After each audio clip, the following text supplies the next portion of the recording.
In this video, I'm going to show you can easily change your name in Facebook Messenger.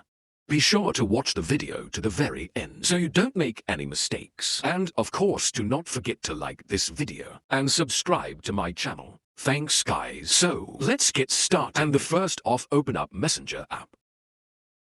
Then add these 3 lines. Add gear to open up settings.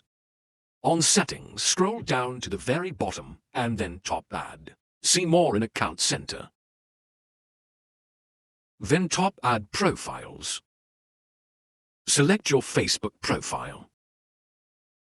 Add name and then you will be taken to that screen where you can set your first name, middle name and last name.